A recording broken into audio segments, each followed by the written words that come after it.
The information presented is for informational purposes only. The opinions expressed are not necessarily the opinions of any Daikin company. This information should not be confused for accounting, legal, medical, or other professional advice. Please seek advice from a qualified professional for any specific questions.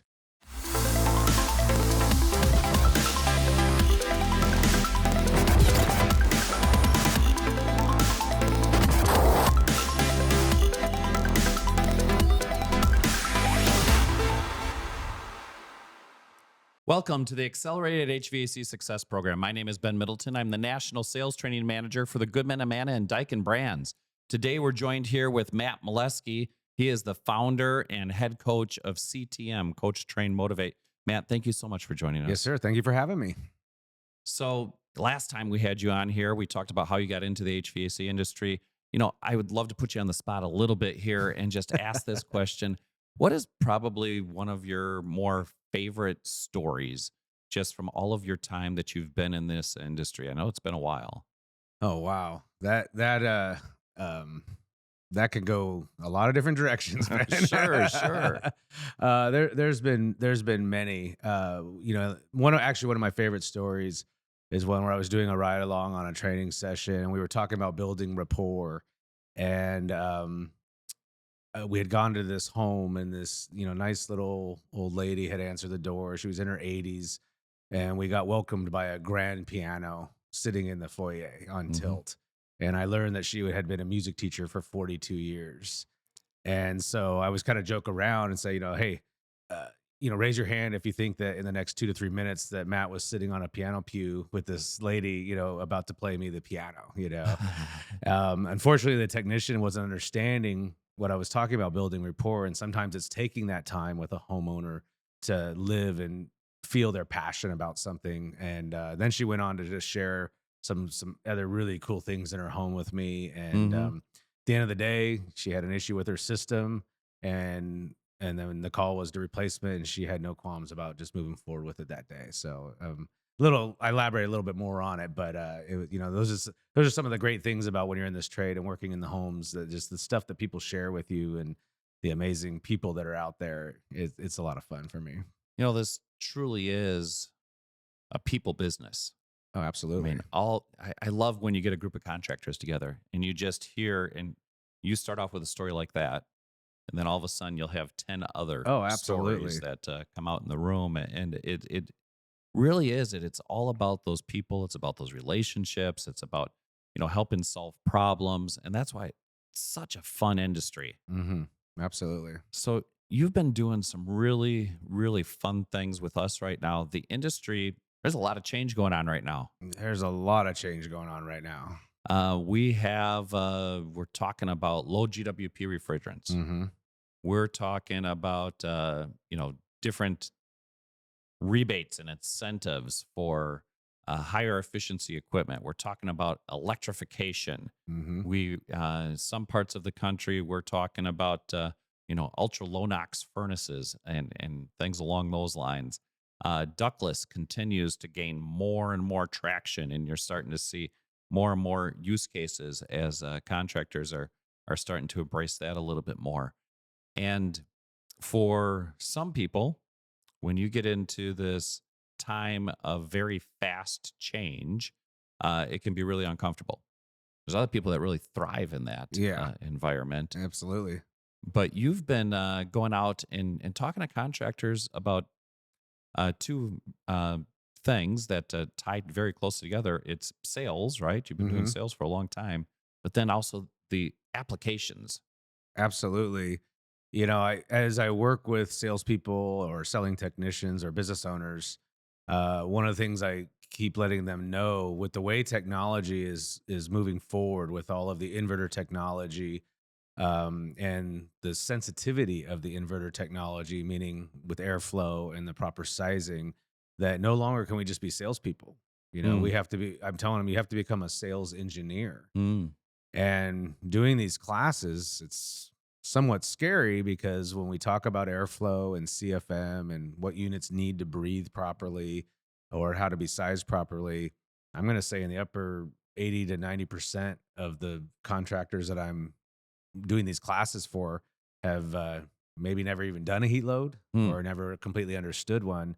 And almost nobody completely understands CFM and how it works and what ducts are allowed to do, and how many CFM do you need for a room, and how do you measure that stuff. And so I teach that class in a very practical way. Mm-hmm. When you're in the home, here's some guidelines you can do to at least get you started down that path, and then that can lead to actually doing the measuring and coming up with a proper solution.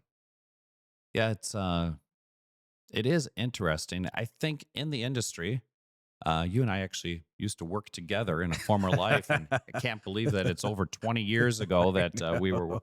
were working together. But we were teaching heating and cooling loads way back then, Yeah, and one of the advantages that we talked about when you do a heating and cooling load, you set yourself apart from your competitors. absolutely. Absolutely.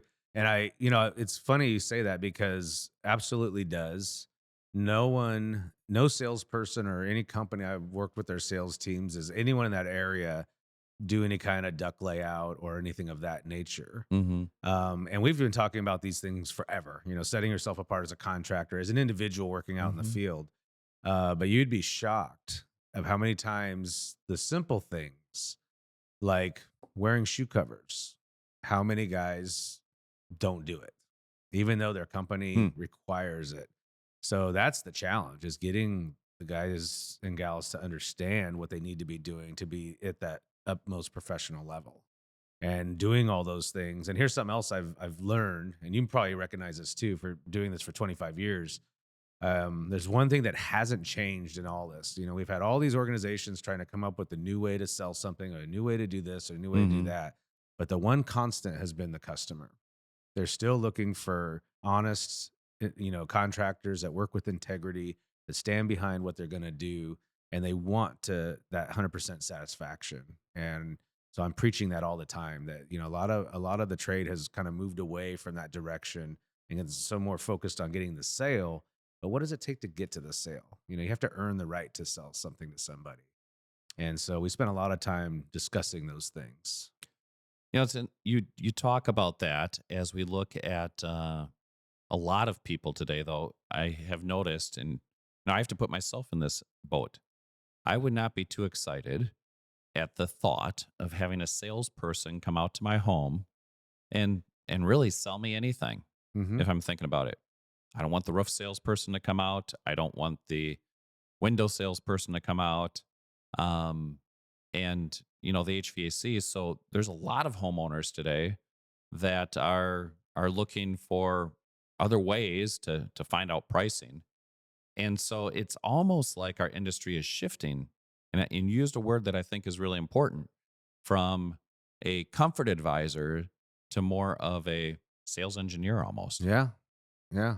And so I can go in and do my shopping pick and then have that engineer come out and verify Yeah. everything that I picked. Yeah, and I think there's a comfort level with that.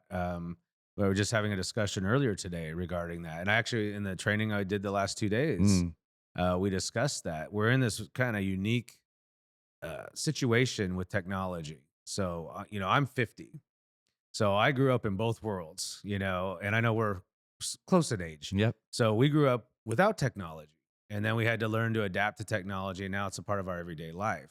So we're in that kind of unique person that had both sides of it. Well, the people that are in their, let's say, up to 40-ish range and younger, that's been a part of their entire life. Hmm. And so I was actually teasing one of the guys. He was 26 in my class yesterday, and anything that he didn't understand, he came back like 2 minutes later with a question because he was on his phone, looking through that. So Hmm. this millennial generation, as they're coming into that fold and having a home and having to make these kinds of decisions, I think are definitely going to want to have something online first, and then, okay, yeah, I think I made my decision. Now you come verify the decision I made, and then if there's adjustments from there, then we can discuss that. So, I mean, I think the question comes up. Homeowner has a 3.5 ton system sitting in their home. Mm-hmm. It's worked fine for the last 15, 20 years. What's the problem with just swapping out like for like? Well, as we learn in a trade, as in the trade, airflow is something I've always been kind of passionate about Mm. my entire career. And that's how I cut my teeth in this trade. And it's just something that hasn't been well taught to people, and I always tell people in my classes, yeah, you only know what you've been learned, so whoever trained you along the way told you, yeah, we just put 7-inch ducts in there. We put 8-inch ducts in there or 6 inches, Mhm. and that's what we do. And so the installers, the technicians, they see that and they go, yeah, everything's done right. But then when you actually get into the intricacy of how airflow works and the division of air and how it splits and what your actual CFM is coming into that room based on the need is a lot different. So that's where the engineering part comes into play. We can't just assume anymore. Mhm. And, obviously being a proponent of the inverter and the side discharge unit, that gets even more sensitive, and so, airflow in, airflow out. If one of those two variables is off, yeah, everyone thinks that, oh, it's an inverter. It can ramp down or it can ramp up, and it's Right. like, you're right. Most of the time it will probably adjust itself. But when do you get the call? You get the call on the hottest day of the year because too much static pressure has built up and it's triggering the unit and it shuts down. Then the weather tails off. Contractor goes out there and they say everything's fine. They reset it. And then we get another call. And it just becomes this, now we're talking about the integrity issue, Right. of the contractor. Why'd you sell me this? You're constantly having to come out here. And it doesn't show itself when the conditions are okay. But when you have extreme conditions, that's when you have the issues. Sure. And with inverter technology, it will do a lot to try to Hmm. overcome things. But that's when you get challenges that you didn't have before. Hmm. As the systems get more smart, now you've got a motor that's going to try to overcome that static, Absolutely. and you're going to have higher pressures, which is going to create unwelcome noises in the Yeah. house. Um, or you're going to get these, you're going to get air curtains within the house where people are going to say, yeah, it blows a lot harder now than it used to. Right. Or you're going to get, to your point, the system's just not going to be able to hit those temperature differences that you were looking to hit, the delta across the coil Hmm. or the heat exchanger. Yeah, and those have changed a lot. Hmm. Back with R22, it was very simple. You got your 20 degrees, we're good. And then you get into our 410A, and there's different parameters, and you're checking them, going, it's at 16. That doesn't. It seems like something's wrong. But then you look at the design of the system; it was actually that's what it's designed to be doing. Hmm. And so there's a lot of variables that we have to take into consideration in sales these days that we never had to look at before. So, And then there, like you said, I think integrity is important hmm. because when the system is not designed properly, you're not going to deliver the efficiencies. Right. And so a person is paying for a certain efficiency that system is listed at. And if it's not designed properly, there's no way it's going to deliver that efficiency. No. And I don't know how many times I've heard people say, yeah, we put in that new system and our utility bills actually went up. Hmm. That's true. I think that's an important factor, to consider is that when it comes to the design features, we have to be a little more cautious about what we're doing. And when the systems are put together properly, and and from a sales aspect, this can lead to what we refer to as upselling, right? Hmm. Because now maybe there's 3 duct runs that need to be modified, or maybe they just want to get all the whole duct runs replaced.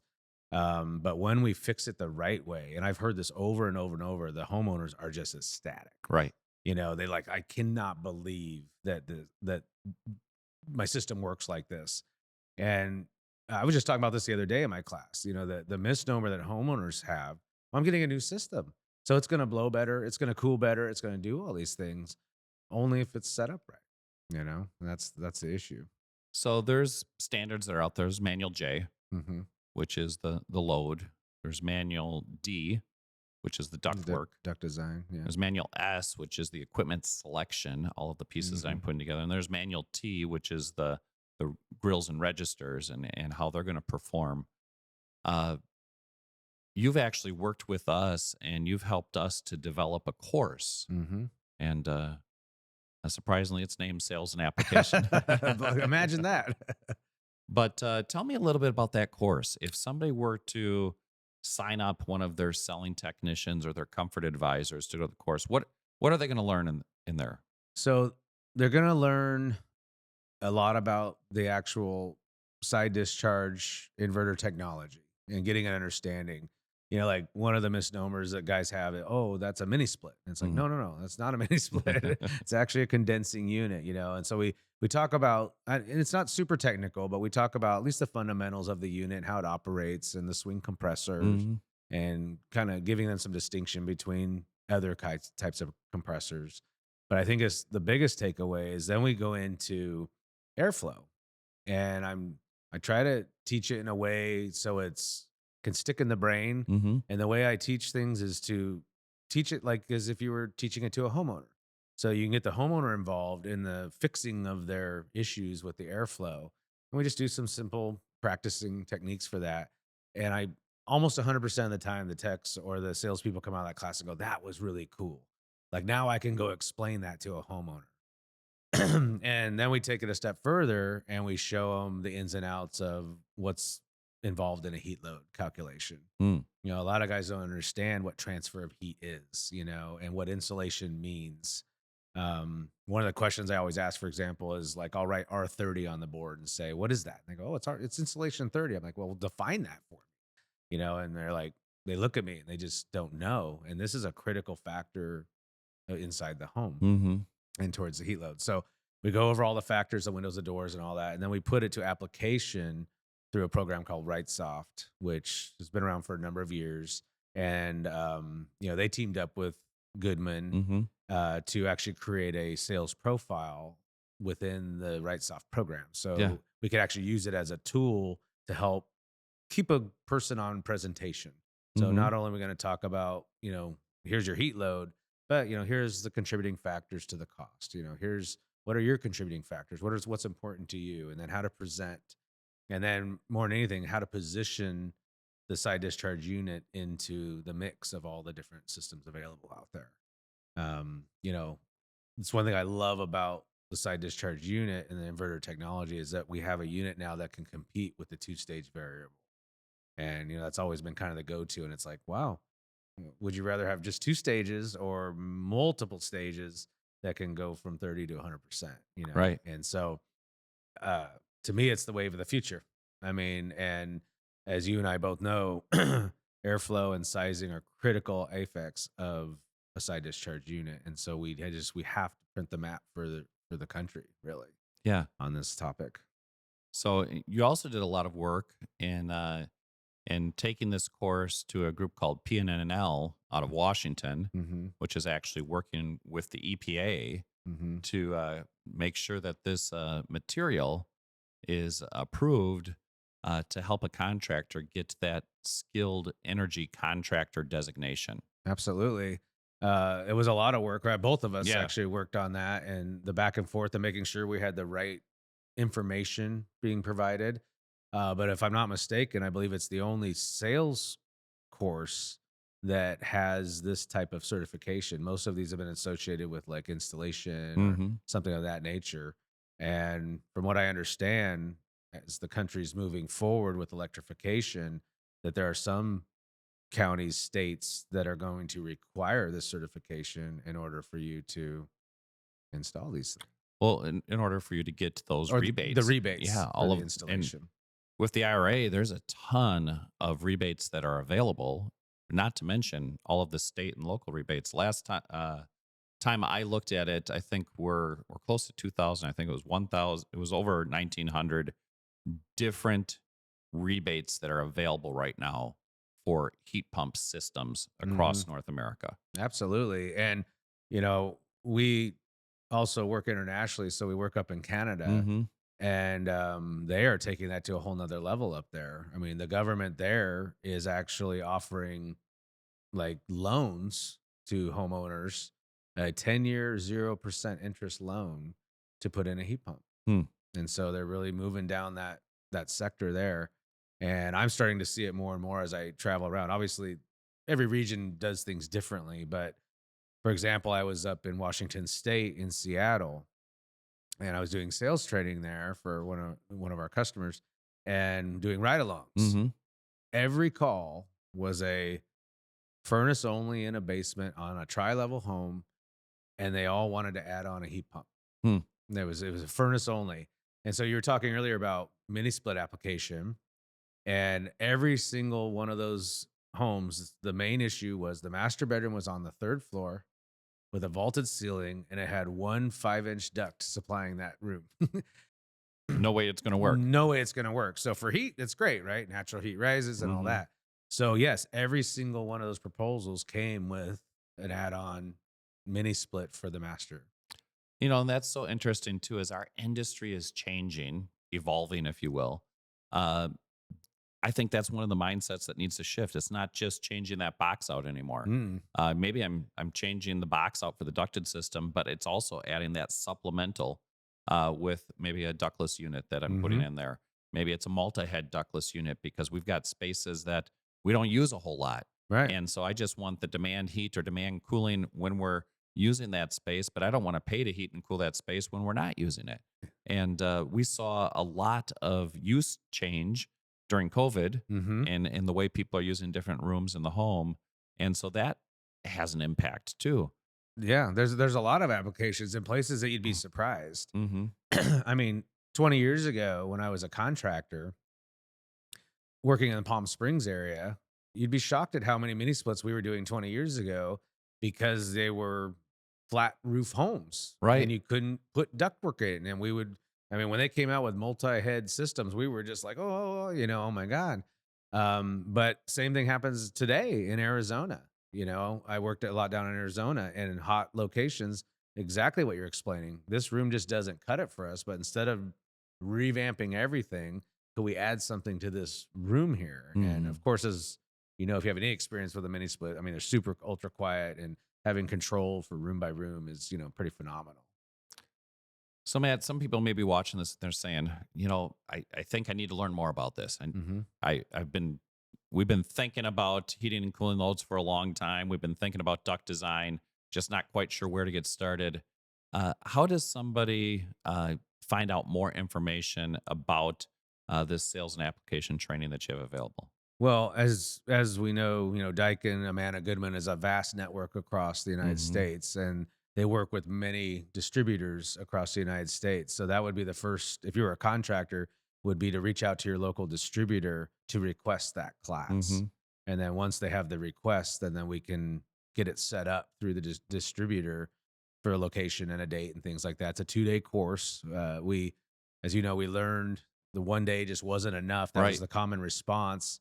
The other half of that class is the sales portion of it. So we talk about the sales process and building rapport with homeowners and going over the heat load and, putting it all together to getting to presentation. So yes, there's a technical side to it with the heat load and airflow application, but then we also get through the sales portion of it. And so 2-day class, and then we come out and deliver the training.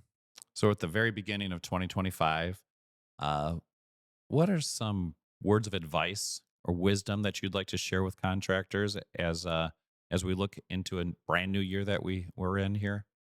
I would say it would be to get on board with technology in the direction it's heading. With the inverter technology and the communicating systems, this is, in my opinion, I've been doing this for 25 years. This is going to be the next wave that's coming through. And we're already seeing the resistance from contractors. They don't understand it. So therefore they don't want to offer it. And at some point you're going to be looking back going, man, I wish I would have done that 5 years ago, because I think it's going to become a standard. So get yourself educated with heat loads and airflow design and how to sell this type of technology, because the response from customers is fantastic. And the noise factors, there's so many things that I could just sit here and go on and on about that are such beneficial to our industry. And I just think it's single stage and 2-stage variable are going to become obsolete down the line here. So you better be on board and take advantage of being the only contractor in your area that's offering this stuff. Well, Matt, I really appreciate you coming in here. We love having you on this show. Love to see you here in the future. Absolutely. And look forward to seeing what you're doing with all these classes. I know that you're changing lives and you're really impacting a lot of people out there. For all of you that are out there, if you liked this episode, please go ahead, hit that like button so we know to bring you more of these types of programs. Also, if you're not following us already, please go ahead and hit that follow button so that you can be informed of all of the upcoming episodes that we have. We look forward to seeing you on a new episode soon. All right. Thank you, sir. Thank you.